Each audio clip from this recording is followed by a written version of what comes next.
양영태 TV의 양영태입니다. 구독 버튼과 엄지를 눌러주시면 감사하겠습니다. 오늘이 2021년 9월 6일 월요일입니다.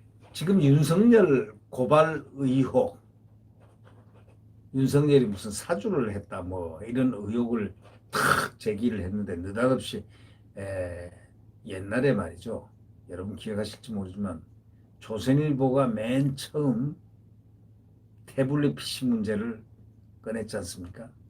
뭐 그래가지고 이 대통령 탄핵의 근본이 된 그 최초의 탄핵이라기보다 그걸 뭐라고 그러죠? 최순실 그 의혹 뭐 이런 걸 있을 때 박근혜 대통령을 겨냥했을 때 조선일보가 한번 터트린 적이 있는데 최초가 터트린 사람이 어떤 기사를 터트렸는데 이 이진동 기자라는 이름이 우리가 어디서 많이 이렇게 들어본 기억이 있는 분이 이분이 운영하는 뉴스 버스라는 뭐 그런 그분이 그분이 이번에 이것을 제기를 했다는 보도입니다. 그 최초 제보자를 둘러싼 논란이 지금 엄청 큽니다. 이 의혹을 처음 보도한 인터넷 매체 관계자 바로 그 이진동 기자라고 그러죠. 이 제보자는 국민의힘 측 사람이라고 밝혔습니다. 국민의힘에서는 내부 암투셀과 함께 국민의힘 내부 균열을 노린 외부 공작설이 지금 돌고 있습니다. 국민의힘 내부를 갖다가 분열시켜버리게 깨버리겠다는 그 외부 공작설도 지금 나돌고 있습니다. 이 인터넷 매체 뉴스버스가 지난 2일 윤 전 총장이 지난해 4.15 총선 직전인 4월 3일과 8일 두 차례에 걸쳐가지고 당시 대검 수사정보정책관이었던 손준성 검사를 통해 유시민 노무현 재단 이사장 등 여권 인사들을 명예훼손 혐의로 고발하도록 야당에 사주했다는 거예요. 그렇게 보도를 한 바가 있습니다. 이 뉴스버스는 또 뭐라고 그러냐면 이 송 검사가 당시 미래통합당 지금 현재 국민의힘이죠. 미래통합당 후보로 총선에 출마했던 국민의힘 김웅 의원에게 전달한 문건이라면서 고발장과 판결문 사진도 공개했습니다. 근데 뉴스버스 발행인 이진동 씨는요, KBS 라디오에 나가가지고 제보자를 지금 밝힐 수는 없다 하면서 제보자는 미래통합당 측 지금 국민의힘 측 사람인 것은 맞다 이렇게 얘기했습니다. 다만 김용 의원은 제보자가 아니다 이렇게 말했습니다. 그 뭐 하려면 얘기를 이 정도 꺼내려면 빨리 꺼내지 왜 안 꺼낼까요? 제보자 취재원 보호한다는 그런 차원일까요?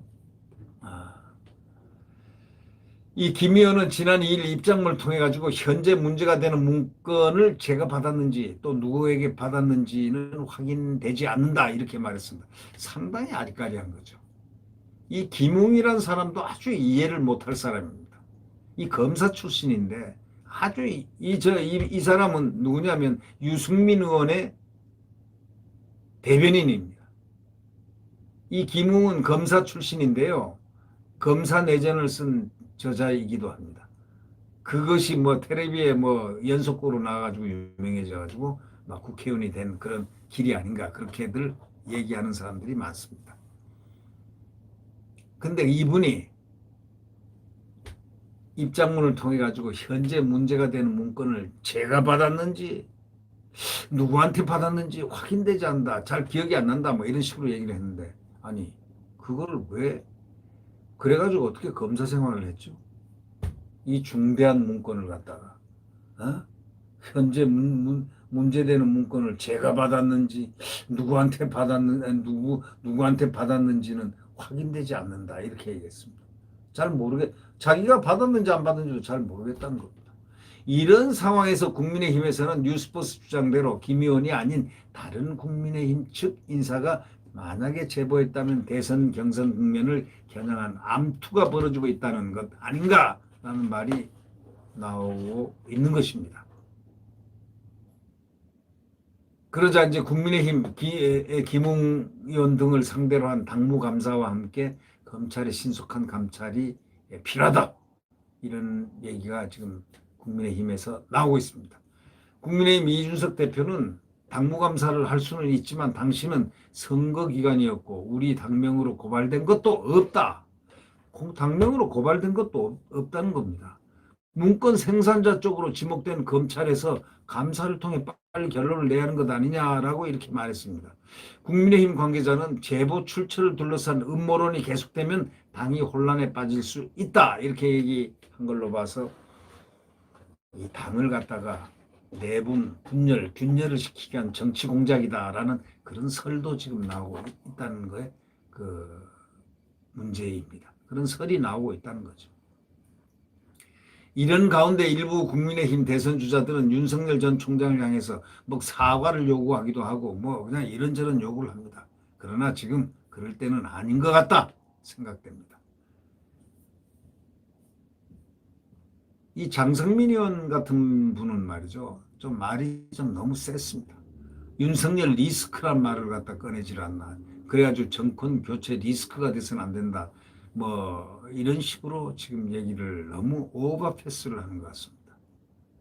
지금 이 자체 실체가 지금 드러나지도 않았는데 제보자도 지금 드러나지도 않고 실체가 이게 진실인가 아닌가 드러나고 거기에 거론됐던 손주정 검사는 학을 띠고 있는 판인데 이게 도대체 황당무계하다고 하는 판인데 어떻게 이 자꾸 이렇게 대선 주자에 나선 사람들이 이걸 갖다가 리스크니 뭐니 하고 지금 이렇게 오버패스를 하는지 참 이해가 하기가 참 어렵습니다. 이 권력이 그 경선이 그렇게 무서운 것인가? 이럴 때 사람이 좀 침묵 좀 하고 있다가 좀 진상이 밝혀지거나 조금 얼개가 잡히면 그때 얘기를 하든지 그때 가서 아무것도 아니면 그 다음에는 입만 닫고 있으면 되는 것인가?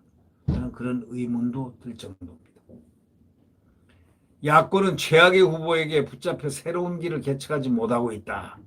이런 식으로 너무 심한 얘기를 장성민 전 의원이 하고 있습니다.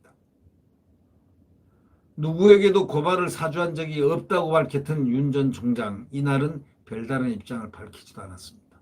아니, 그때 만약에 검찰총장이 왜 그런 일을 하겠습니까? 그분은 오히려 가족 문제가 있기 때문에 일부러 손도 안 대고 일부러 눈도 보이지 않고 보고도 하지 말라고 하고 한 분인데 그거는 또 이 정권의 그 감시의 눈 속에서 엄청난 탄압을 받고 있던 사람이 만약에 그래서 거의 도대체 어떤 소위 말해서 어떤 사람이 밀고를 할지 누가 알아서 그걸 누가 그런 얘기를 시키겠습니까? 미련한 사람 아닌 바엔 말이죠. 윤 총장이 미련한 사람입니까? 제가 볼 때는 머리도 기가 막히게 좋은 분입니다. 그렇기 때문에 그런 일 안 하리라는 것은 우리가 짐작할 수 있는데도 불구하고 지금 윤 총장을 거세해야 모두 다 좋아진다는 그런 생각 때문에 그러는 것인지는 모르겠지만 좀 이렇게 어려움이 처할 때는 좀 뭔가 take it easy 조금 서서히 조금 기다려보고 좀 이렇게 침묵도 해보는 이런 모습들이 소위 원팀의 정신이 아닐까 싶은 그런 마음이 있습니다.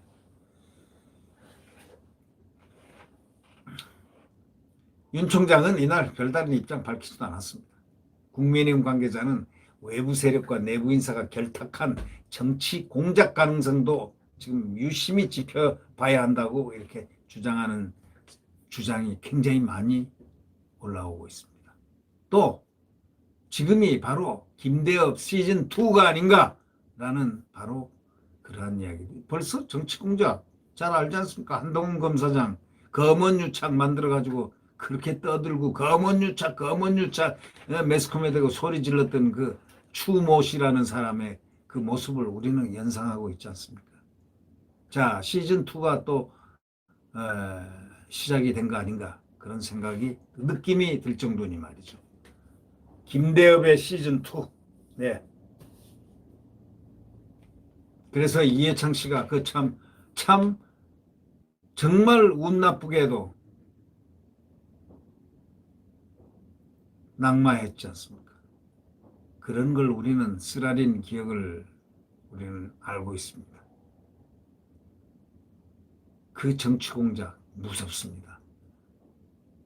김대엽의 망령이 지금 국민의힘 언저리를 돌고 있는 줄 모릅니다. 윤 총장을 낙마시키기 위해서 말이죠. 여기에 현명하게 대처하는 원팀의 정신이 필요하다, 이렇게 생각됩니다. 네. 구독 버튼과 엄지를 눌러주시면 감사하겠습니다. 이 검찰에서 말이죠. 이 오늘 동아일보에 난 기사가 하나 있는데, 고발장이 건넨 증거가 있다, 뭐 이런 말하는 사람도 있고, 또 한쪽에서는 사용자 이름을 조작 가능하다. 사용자 이름 조작 가능하다. 어떤 것을 조작을 못하겠습니까? 그러니까 이 두 가지 의견이 지금 팽팽하다는 그겁니다. 검찰에서는 고발장 건넨 증거 있다. 그리고 사용자 이름 조작 가능하다. 이 두 가지가 팽팽합니다. 이 부분에 대해서 말이죠. 텔레그램 메시지, 소위 손준성 검사를 얘기합니다. 손준성 검사는 윤석열 총장의 측근으로 이렇게 분류되는 분이라는 겁니다. 그것에 대한 진위 논란이 지금 한참 일어나고 있어요. 텔레그램 메시지가 진짜냐 가짜냐 이런 얘기죠. 지난해 4.15 총선 직전에 윤석열 전 검찰총장의 측근이 야당의 여권 정치인 등의 고발을 사주했다는 의혹 보도와 관련해서 핵심 근거인 소위 텔레그램 메시지 캡처의 진위를 두고 법조계에서 논란이 일어나고 있습니다. 인터넷 매체 뉴스버스가 지난해 4월 3일 당시 대검 수사정보정책관이었던 손준성 검사가 미래통합당 소위 서울 송파구 지금 국회의원 후보자였던 바로 전에 얘기했던 제가 김웅 의원이라는 이 사람에게 여권 인사 등 11명에 대한 고발장을 전달하면서 MBC의 채널A의 신라젠 취재 의혹 사건을 제보한 지모 씨의 실명 판결문이 담겼다고 이렇게 보도를 했습니다. 그 당시에 만약에 문제가 될 것 같으면 그 추미애가 가만 놔뒀겠습니까? 윤석열 잡으려고 눈이 벌겋게 새빨개진 그 눈을 가지고. 그러니까 도대체 이해가 안 되는 거죠. 예. 이제사 지나고 난 다음에 툭 뭔가 하나 이상하게 불거졌는데, 네? MBC 채널A 신라젠 취재 의혹 사건을 제보한 지모 씨 실명 판결문이 왜 또 거기 담기죠? 특히 뉴스버스가 공개한 해당 텔레그램 메시지 캡처에는 실명 판결문 왼쪽 위에 손준성 보냄이라는 이런 표시가 있다는 겁니다. 뉴스버스 측은 이를 근거로 손 검사가 김 의원에게 관련 고발장 등을 전달했다 주장하고 있는 겁니다. 그러나 손 검사를 잘 아는 법조계 관계자들은 텔레그램 일반방 메시지가 조작됐을 가능성을 제기하고 있습니다. 이 텔레그램 사용자가 자신의 이름을 임의로 변경한 뒤에 타인에게 이미지 파일을 보내면 그 해당 파일에 변경된 이름이 표시된다는 바로 그겁니다. 그건 조작 가능성 완전하죠. 텔레그램 비밀 대화를 이용할 경우에 땡땡땡 보내면 표시되지 않지만 텔레그램 사용자가 자신의 이름을 임의로 변경한 뒤에 타인에게 이미지 파일 보내면 해당 파일에 변경된 이름 표시되는 거 당연하죠. 한 검찰 출신 법조인은 이렇게 얘기합니다. 텔레그램 특성상 대화방에서 손준성 보냄이 있다고 해서 해당되는 실제 인물이 보냈다고 단정하기 어렵다. 딱 얘기했습니다. 검사 출신이 얘기한 겁니다. 손 검사는 해당 의혹에 대해서 나는 아는 바 없다. 해명할 내용도 없다. 그렇기 때문에 아주 분명히 입장을 보입니다. 일각에서는 고발장의 내용이 4월 3일 당시에 알기 어려운 내용이 담겨서 사후에 작성된 거 아니냐, 이런 의구심도 제기가 되고 있습니다. 고발장 내용이 4월 3일 당시에는 알기 어려운 내용이 담겨 사후에 작성된 것 아니냐는 의구심도 제기되고 있습니다. 지모 씨가 MBC 기자하고 접촉하는 과정 등 고발장에 적힌 부분이 손 검사가 당시 알 수 있는 내용이 아니라는 취지입니다. 바로 손 검사가 어떻게 지모 씨가 MBC 기자와 접촉하는 과정 등 그 고발장에 적힌 부분이 어떻게 송 검사가 당시 알 수 있는 내용이냐 이런 얘기입니다. 그러니까 냄새가 풀풀 난다 이런 얘기 아니겠습니까? 유령이 떠돌고 있다. 뭐가? 김대엽의 유령이 떠돌고 있는 것이 아니냐라는 느낌을 지울 수 없다는 그런 얘기 아니겠습니까? 네. 네. 구독 버튼과 엄지를 눌러주시면 감사하겠습니다. 자유 대한민국, 자유민주주의와 시장경제, 그리고 튼튼한 한미동맹에 의한 국가 안보, 그것이 지켜지는 대한민국, 그것을 위해서 정권교체가 필요하고도 충분한 조건이며 또 필사의 조건이다. 우리는 그것을 깨닫습니다. 내일 대한민국의 태양이 새벽에 떠오를 것입니다. 우리는 신념을 갖고 비록 지금 국민의힘 주자들 간에 갈등이 지금 많이 있지만 그것은 금방 봉합될 수 있다. 또 봉합이 된다. 또 단일화가 된다는 확신을 갖습니다. 민주당이 그 대선 주자들이 벌였던 그 추한 모습들 있지 않습니까? 싸우고 끄집어내고 막 치고받고 막 한 거 봤죠? 그냥 이 뭐 명락대전 하면서 말이죠. 이 제발 야권은 그러지 말아 주십시오. 국민의힘. 품격 있게, 품위 있게 경선을 하고 치열하게 논쟁을 하더라도 바로 그러한 부분들은 안 보였으면 소위 인간적인 속성, 성숙한 모습을 또 대통령으로서의 내가 대한민국 대통령이다라는 그런 모습을 국민들이 느끼게끔 해달라 이런 얘기입니다. 그러면 반드시 승리합니다. 네. 또 승리하지 않으면 안 됩니다. 네. 여러분 안녕히 계십시오.